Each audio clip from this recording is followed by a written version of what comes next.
ببینید دوستا، من خیلی وقت است طرف اداره پلیس میرم. خب طرف اداره پلیس میرم، من خیلی وقت است میگم که به اعتقادی که شما به دین دارین من ندارم. همین بالخصوص مردم بلوچا، خب همین بلوچا را من برای اونا کاری ندارم، ولی دینی که اونا میپرستند، خدایی که اونا میپرستند، من خدا رو نمیپرستم. خدایی که فخرالدین و حبیب و ظاهر و مولا احمد و حریف و مولا شرف الدین یکی دیگه میپرسته، او خدا را من نمیپرستم. خدای ما چی هست؟ خدای ما عدالت است. خدای ما عدالت است. ما حالا میرم در اداره پلیس، قضیه را بررسی میکنم.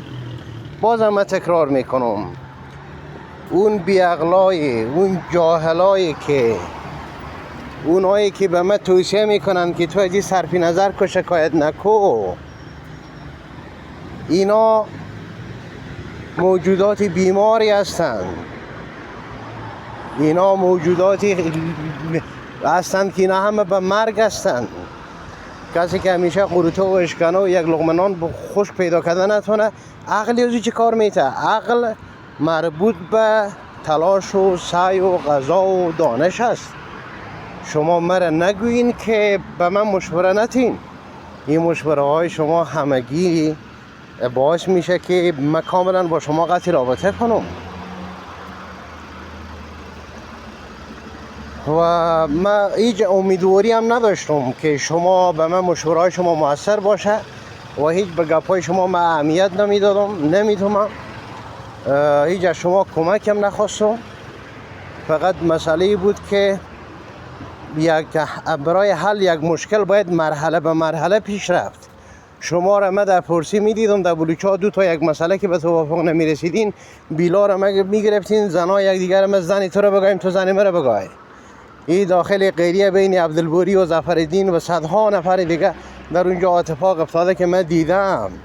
بین شما تجاوز و خیانت و بچه بازی و دزدی در روسیه میشه به نموس و مال یک دیگه شما به برنامه دارین. امو امریکا که میگه در افغانستان چند میلیون تروریست است، شما جمله اونو مناستین. خب سطح زندگی انسان ها چی وقت هوشیار به نظر میرسه؟ از روی زندگی اینا. من ساعت 10 شب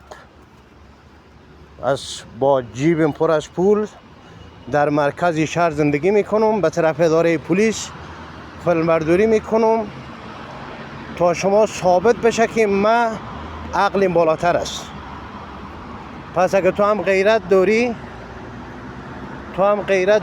برو اداره پلیس ایران، برو. غیرت داری برو اداره پلیس ترکیه کابل برو.